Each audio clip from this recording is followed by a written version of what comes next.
aplicada, aderência na prática da atividade física. Com a palavra, a professora doutora Bruna Brandão Velasquez.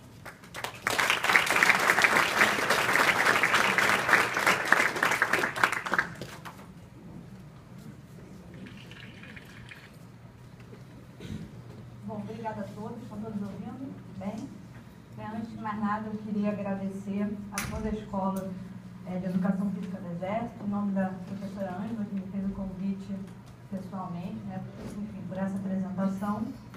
Eu vou tentar não correr, né, para terminar tudo, mas tentar ser o mais explicativo possível de qual foi realmente a minha intenção, né, e tentar abordar o máximo possível esses aspectos que englobam realmente como as neurociências, né, na verdade a gente chama neurociências como um conjunto de disciplinas, como ela pode, de uma certa forma, ajudar na prática e na formação do professor de educação física, né? Eu, como professora de uma escola de educação física, apesar da minha formação em psicologia, eu trabalho desde o início, né, desde a graduação com psicologia do esporte.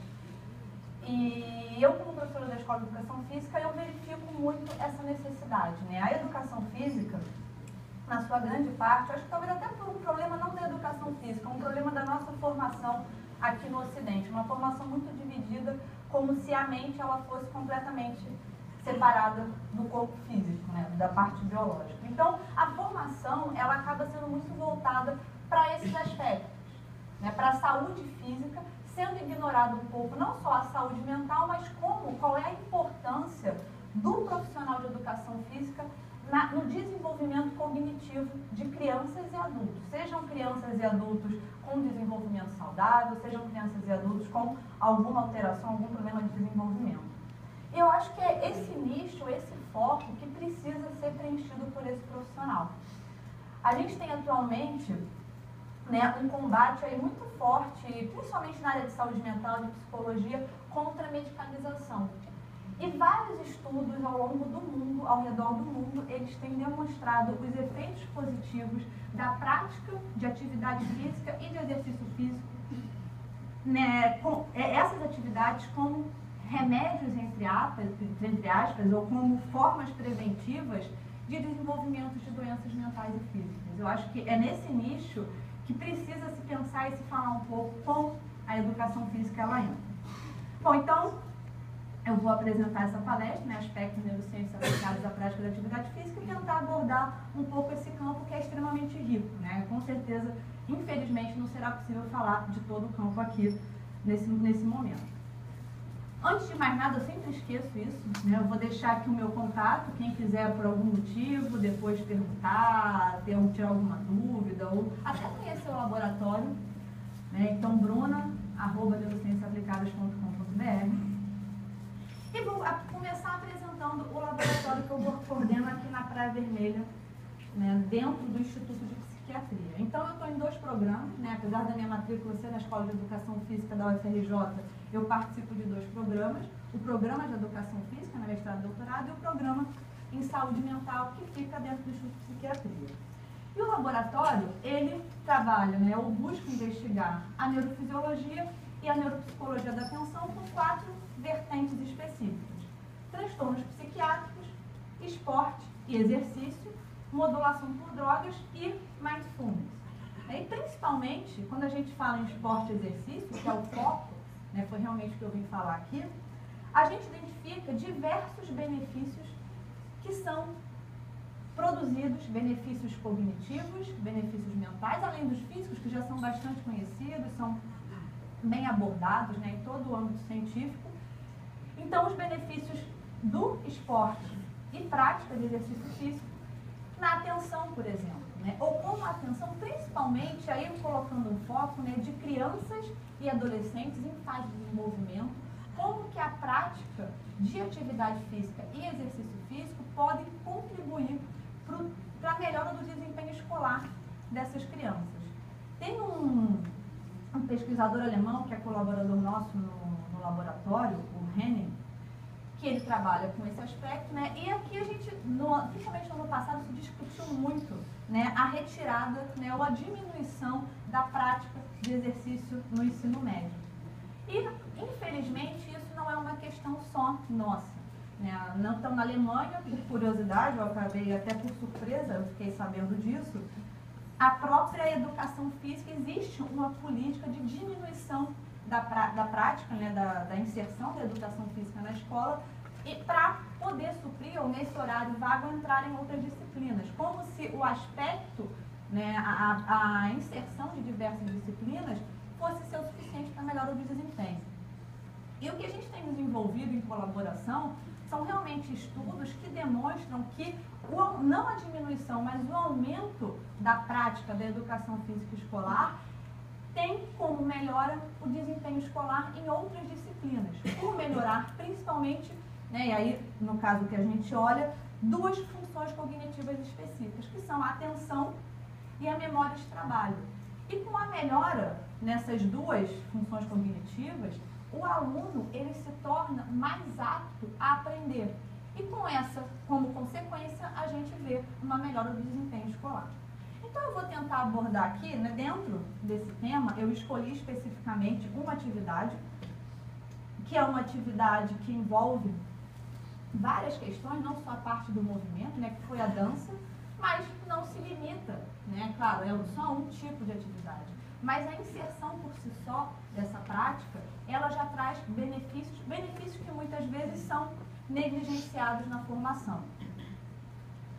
Bom, então, só para continuar, né, dentro do laboratório, a gente trabalha com pesquisa, capacitação e desenvolvimento e implantação de tecnologias. Tecnologias, aí nesse caso, visando realmente e aí focando principalmente no esporte de desenvolvimento, no esporte de rendimento, que não é o foco aqui, né, tecnologias que possam, de uma certa forma, contribuir para a melhora da performance. Esses são alguns dos temas, né, que acabam se inserindo, né, que são das neurociências, e que acabam se inserindo, de uma certa forma, na prática da atividade física, que são eficiência neural. Então, diversos estudos, a gente tem até a Hélida, que é minha aluna, está aqui presente, ela apresentou um pôster ontem, né, parcial, sobre um desses aspectos em termos de eficiência neural, como a prática de esporte especial, né, dentro de uma das modalidades esportivas, a gente trabalha com voleibol, mas como a prática esportiva, ela pode melhorar a eficiência de conexões neurais no cérebro do praticante, sem necessariamente essa prática focar no alto rendimento, né? Mas o treinamento em si, ele é capaz de produzir essa eficiência, o que de uma certa forma, né, se a gente for traduzir, significa o seguinte: o cérebro ele vai trabalhar para exercer uma função especializada, gastando a menor quantidade de energia possível, e aí se tornando mais eficiente. Essa energia que não é gasta, ela poderá ser usada em atividades adjacentes àquela que realmente é a principal. Um outro tema é aprendizagem e desempenho motor, né? Voltando aí para a atualidade, existe uma preocupação atual em termos de crianças e adolescentes, que eles estão deixando, por exemplo, né, a escrita de lado, diminuindo, né, ou atrasando muitas vezes o desenvolvimento de atividades ou de ações motoras finas, em virtude de excessivo uso de tablet, de telefone celular, do próprio computador. Então, a aprendizagem e o desempenho motor, eles podem contribuir, né, uma área que contribui de uma certa forma, que está relacionada diretamente com a neurociência, uma vez que todo o processo de aprendizagem, coordenação motora, ele vai se dar através de áreas corticais e subcorticais, vai se dar através do cérebro. Um termo também, né, recentemente novo, né, o neurônio espelho ele foi identificado pela primeira vez no final, início e meados da década de 90, por um pesquisador italiano, mas que tem, né, sido utilizada principalmente em áreas voltadas para a reabilitação. Como o entendimento desses neurônios espelhos, que em tese são neurônios que mimicam uma ação sem necessariamente a pessoa realizar aquela ação. Então, como tarefas de observação de movimento, de imaginação do movimento, eles podem contribuir para a reabilitação de uma lesão, por exemplo, seja essa uma lesão periférica ou uma lesão central. Então, é um conceito das neurociências que tem sido bastante utilizado e falado dentro da prática da atividade física. processamento de informação, esse eu vou me deter um pouquinho mais, já mais à frente. A ideia de neuroplasticidade, que no fundo permeia todos esses outros, né? Então, como essa minha relação com o ambiente, como o aprendizado, ele vai produzir alterações plásticas no córtex ou em áreas subcorticais. Em última instância, como é que a prática de uma atividade, a aprendizagem de uma atividade, motora também, né? Apesar da gente viver muito dividido, o que é motor, o que é mental, o que é psicológico, o que é biológico, o que é humano, mas a atividade motora, a aprendizagem de uma atividade motora, o aperfeiçoamento motor, ele vai ter como consequência também essas alterações neuroplásticas, não só em áreas motoras, como o córtex motor primário, áreas somatomotoras, mas também em áreas que participam de relações espaciais, áreas cognitivas, né? Então memória de trabalho, atenção, função executiva. A própria memória, né? Então eu já falei mais ou menos, a memória e a atenção sendo beneficiadas aí e havendo uma transferência, né, de uma melhora da memória e atenção a partir da prática da atividade física e essas funções, elas sendo extrapoladas para as outras áreas que não sejam relacionadas diretamente à prática da atividade física, como no desempenho escolar, por exemplo. E aí eu colocaria não só atenção e memória, mas também a própria ideia de função executiva, que é um conceito associado com a capacidade do indivíduo de planejar funções ao seu redor, né? Como se fosse uma função gerente que organiza demais funções cognitivas ou não para planejamento e execução de uma tarefa, seja essa tarefa motora ou não. Então, a função executiva, junto com a atenção e memória, também tem esse papel de enriquecer, né? Ou melhor, ser enriquecidas ou melhoradas ou ter um desenvolvimento mais adequados quando existe a prática de atividade física pelo indivíduo.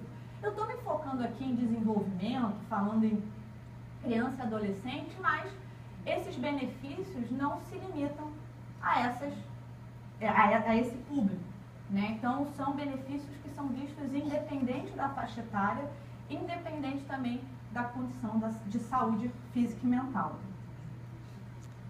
Bom, em termos de pesquisa, né, vou apresentar um pouco o laboratório, já falei que é um laboratório de neurofisiologia e neuropsicologia da atenção. A gente trabalha como principal ferramenta a eletroencefalografia, né? Então é uma ferramenta bem interessante, porque apesar dela ter uma limitação em termos de ação motora, o indivíduo ele não pode se mexer muito, mas ela é uma técnica barata e que tem como objetivo identificar as alterações eletrocorticais em áreas corticais, áreas bem, a gente não olha áreas subcorticais ou que não estejam realmente na superfície.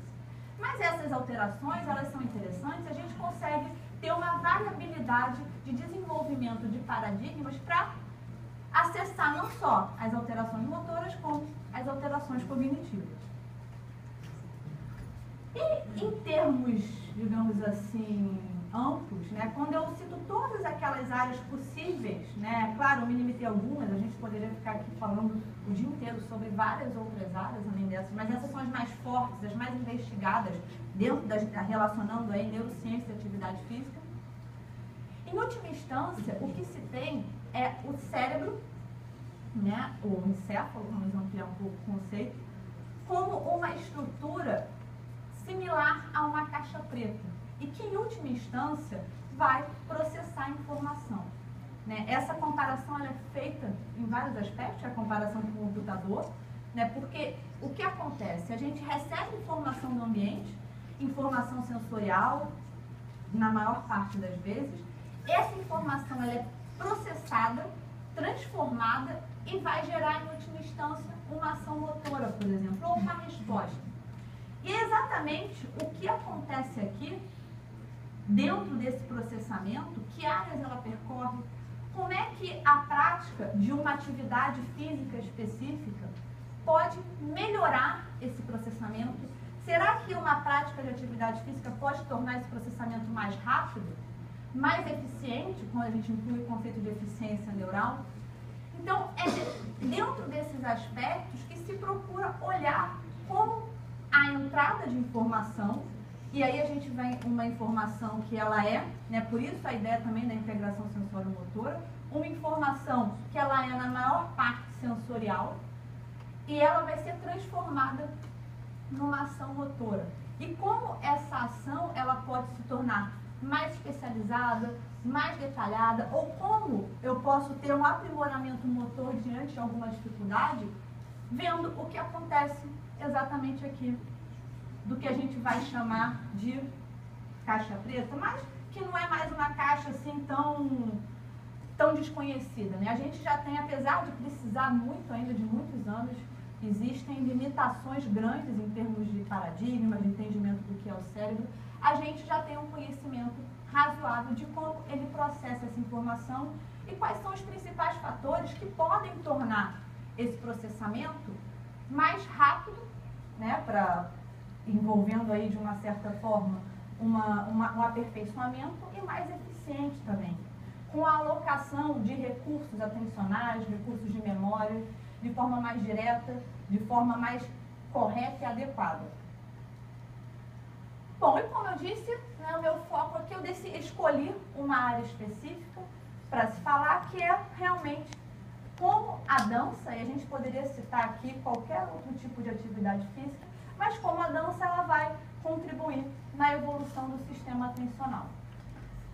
Só fazendo parênteses, antes de entrar aqui, a gente está com um projeto bem interessante, né, para buscar que tipo de treinamento, né, envolvendo aí no caso a educação física, poderia ser inserido dentro de uma escola, né, que tipo de atividades em conjunto, como se fosse a construção de um protocolo, poderia ser inserido para que tenha realmente uma melhora cognitiva dessas crianças, né? E isso, é claro, a gente não vai focar só em dança, mas o próprio uso da música, né, eu acho que o principal ponto na dança, em termos de diferencial, é você ter outras formas sensoriais de integração.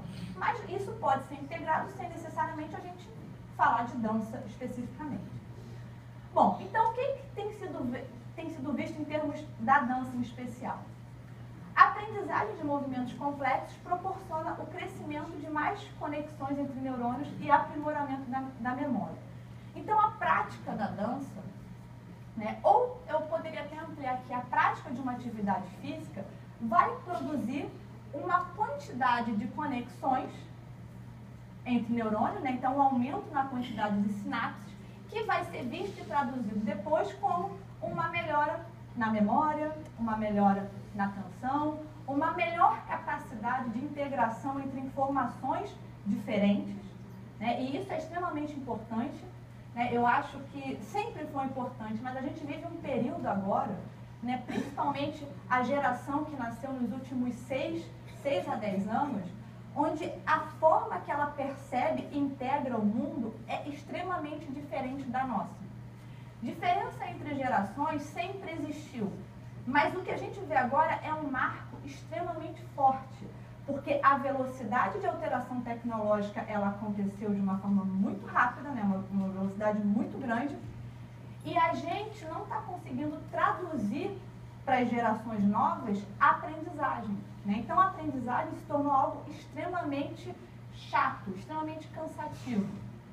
E pensar fora isso, né, a gente vê uma diminuição, uma redução extremamente grande da prática de atividade física por crianças. Né? Já é comum essa prática diminuir por volta de 13, 15 anos, já há um decréscimo, né, na quantidade de pessoas que mantêm-se praticando atividade física. Mas isso, quando é falado e quando é pensado na atualidade, a gente vê uma diminuição muito maior, principalmente em gerações mais novas. Então, não necessariamente se chega aos 13, 15 anos para ter essa queda. Existem crianças que nunca praticaram realmente nenhum tipo de atividade física. Bom, enfim, então além do aprimoramento da memória, atenção, também vai contribuir para o processamento de informações e para o aprendizado. Quando eu falo contribuir para o processamento de informação, eu estou falando, nesse caso aqui, também para uma velocidade.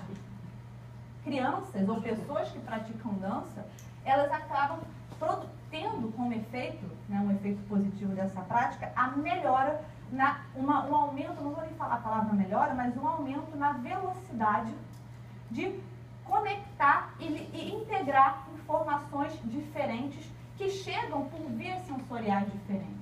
Então, a gente está falando aqui não só de uma integração sensório-motora, mas também de uma integração multissensorial. Como eu vou integrar uma informação visual, auditiva, tátil, de uma forma mais eficiente, mais rápida e mais produtiva? Bom, seguindo aqui, a gente tem outros efeitos que vão ser identificados com a prática dessa atividade física específica.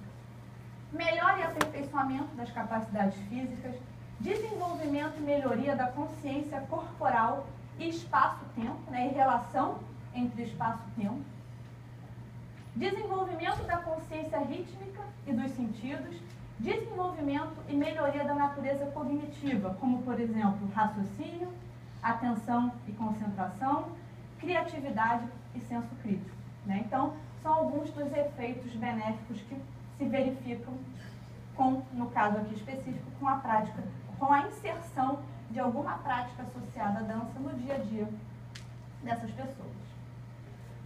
Bom, o treinamento centrado na arte, como por exemplo que envolvam música, dança ou teatro, produz uma melhora na atenção e na cognição. Esse autor aqui, o Posner, né, ou Michel Posner, que é o nome dele todo, ele é uma grande assumidade realmente no campo da atenção. E ele começou a migrar, né, ele nunca trabalhou de fato com atividade física, até aproximadamente uns 5 anos atrás. Ele começou a migrar para essa área, para a identificação dos benefícios, na visão da tentativa de se buscar uma educação mais integrada. Uma educação que não fique tão modular como a gente tem hoje, mas que envolva também a introdução de determinados conceitos, né, no caso aqui conceitos artísticos junto com a atividade física, para que se procure ou se alcance aí um benefício do indivíduo que está em processo de educação. Então, a influência do treinamento focalizado na dança age sobre regiões funcionais menos relacionadas à função aprendida. E isso é extremamente importante, né? Você vê a ativação não somente de áreas diretamente relacionadas àquela tarefa específica, mas áreas auxiliares que não têm relação direta com aquela atividade, elas também participam e são ativadas. E isso é traduzido, né, no futuro como uma melhora cognitiva motora associada à ativação dessas áreas ou à participação dessas áreas quando você envolve um aprendizado que ele é centrado em múltiplos conceitos. Ele acaba não sendo, como eu falei anteriormente, modulado ou estanque em áreas diferentes, né? Mas sim quando você vê ou envolve aí uma integração entre áreas de diversas naturezas. Um outro aspecto importante, que é um conceito extremamente relevante quando a gente fala de criança e adolescente, né, e aí no desenvolvimento, é esse conceito associado ao período sensível. Ou seja, existem momentos no desenvolvimento onde o cérebro ele está mais apto para receber uma informação específica, né? Eu vou dar um exemplo aqui, que não tem diretamente relação com isso, mas que explica um pouco o que seria esse período sensível para aqueles que não conhecem o termo. Né? Na década de 80, aproximadamente, né, foi feito um experimento na Inglaterra, né, que hoje a gente poderia até questionar aspectos éticos em relação a ele. Enfim, né, pegaram gatos recém-nascidos, né, gatos bebês, e costuraram os olhos desses gatinhos, né, num período que é considerado como período sensível. Ou seja, aquele período que o cérebro deles estaria apto ou preparado para receber essa informação sensorial, e essa informação sensorial ela ativar a área da visão. E aí depois foram lá, descosturaram os olhos dos gatos bebês e verificaram que esses gatos não enxergavam nada. Não existia nenhuma alteração, nenhuma deficiência, eles não tinham nenhuma alteração, nenhuma alteração no sistema motor, mas eles eram incapazes de se locomover no ambiente, porque eles foram privados da visão no período sensível associado ao desenvolvimento da visão.